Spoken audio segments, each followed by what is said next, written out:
Have you ever, like, put something on your Christmas list with, like, the thought in mind that it's not gonna happen, but if it did happen, it would be really cool? It happened. I'm very pleased with that. Thanks, Mom and Dad. I put these on my list just assuming it would not happen. And it happened. And yeah, these are very good. You see these everywhere on the internet, and I can tell you that yes, there is a really good reason for that. They have a lot of like nice, good, spicy, clear treble. The mid-range is pretty flat, so everything basically sounds how it's supposed to. The bass is giant, and the sub-bass is like very nicely detailed and everything. It's so good. I really like these a lot. I got the 250 ohm version because I wanted to give my desktop amp something to do. I actually don't know how much YouTube cares about cursing, so you can probably see the maker's mark there. That's the people. It's quite good. I do recommend it. The power light is a little LED in there, and I think it's adorable. So I got it to give those something to do, and I was surprised at like how decent like inbuilt electronics DACs are now, because this thing actually does an okay job at it. This thing does okay. It's not quite as good, but like it gets still the depth of bass and everything, and it can get to a comfortable volume. Where I draw the line is, this is a no.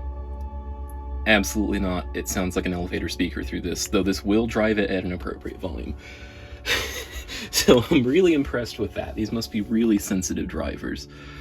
And yeah, I love the sound. I actually don't really like the fit. I would say that's the biggest downfall of these. The clamping force is a bit, and these cushions don't really compress much under that amount of force, so it just sort of concentrates that force onto a circle.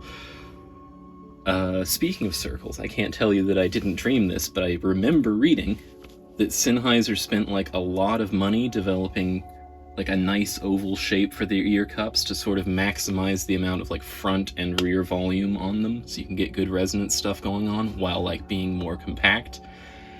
And I just want to say for the record, I really love how good these sound with just big dumb circles, because that is the only thing I like more than a company taking the effort and making something nice, is a company taking an effort and like, I don't think it's necessary. Someone else defeated you without that.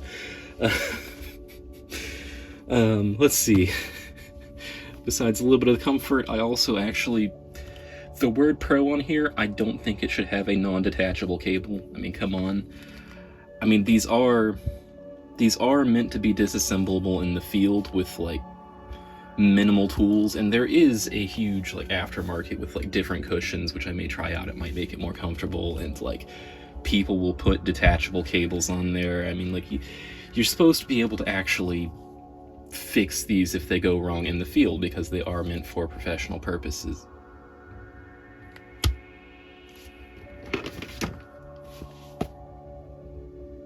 Let's see what we can do, huh? Just real quick. I mean, I've had these for like a day. It's probably time to void the warranty, right? You don't want that hanging around too long. Let's see. Come on, buddy. There we go. Okay.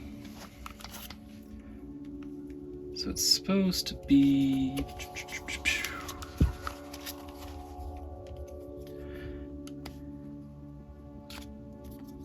Let's try not to break everything. Very good.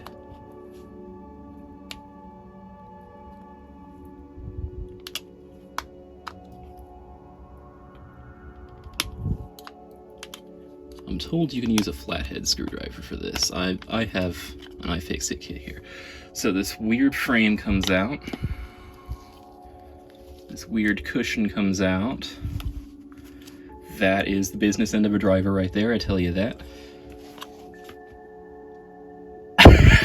What is that? Why does it have a squirrel cage covered in batting? Oh, you can see maybe inside the ear cup, that little port there. I'm guessing that's where Austrian Audio got that. Oh man, that is so weird.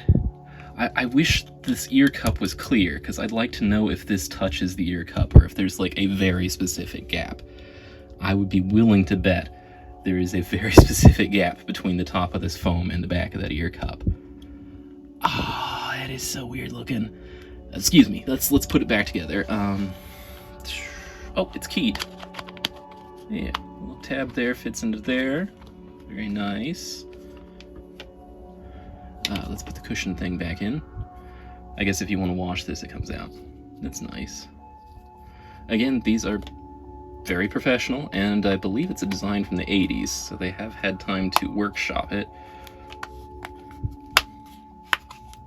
I think that's my favorite trend in headphones. It's just like, oh, well, it sounded good in the 80s, so here's a slightly modified version of it for today. Okay, I think I read about this in the user manual here. Hang on. That weird little notch there. I think... Oh, look at the back of the ear pad. I think you put that on there, and you just turn this. Nope.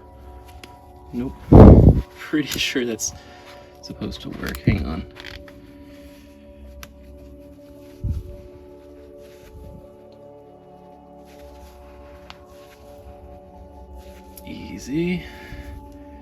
Easy. Is it gonna work? I think it's gonna work. Look at that, it's so close. Yes! I'm willing to count that. Yes, there we go.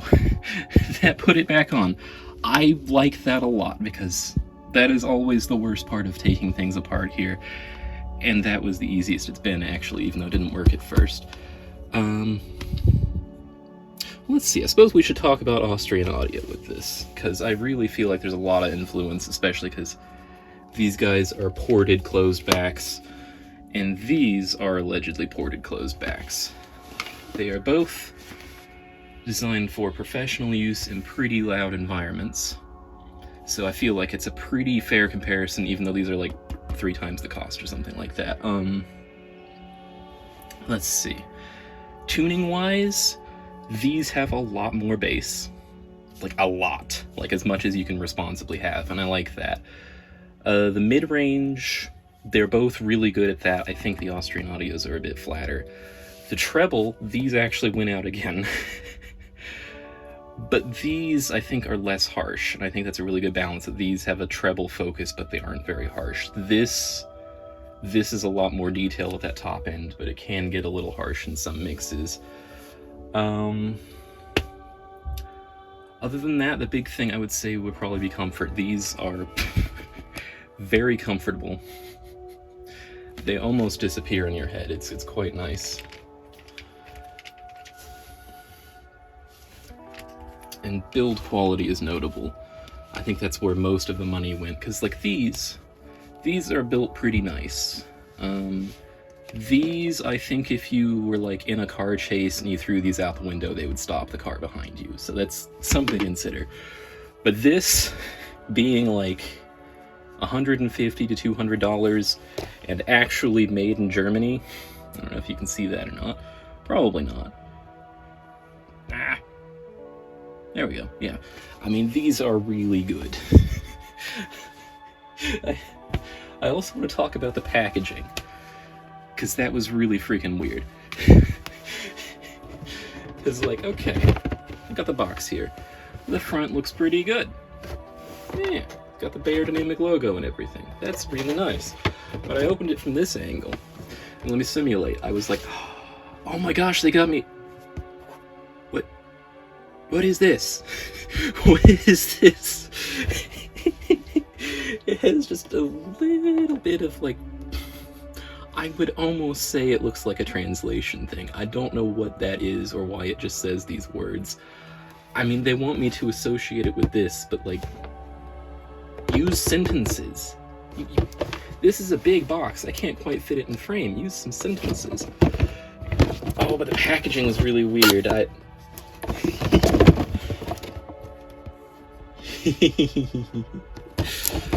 The packaging is really weird because it's just got like this diagonal stand.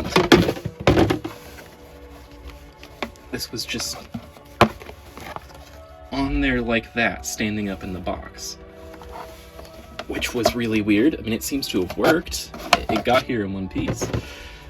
But just all in all, it was a very odd packaging experience. And I was briefly concerned because of the random words in the back that it might be like a fake or something. But no, it's really nice. It's the real deal. I love this thing. As far as like the extremely high impedance, I don't really understand so far what the deal is with that. The internet doesn't seem very specific on it. It just says it sounds better. Thanks. I think probably originally back in the day they would use the 3-figure impedance so that you could put like a few of these in parallel on an amplifier without the amplifier just like basically seeing it as a dead short and dying. There may also be something about suppressing EMF in a extremely high noise environment, like a recording studio with just cables going every which way and vacuum tubes and stuff back in the day. I would guess that's what it is. Beyerdynamic does actually say that there are the different levels of this they have. They have like a 30 and an 80 ohm as well as a 250. They say they sound different. I am not enough of a psychopath to have bought all of them to test that. Perhaps I will someday when I'm bored. Because let me tell you, these guys have earned my respect with this. Anyway, these are very popular, and I would say it's with good reason. Thank you for paying attention, assuming you have. Have a nice evening.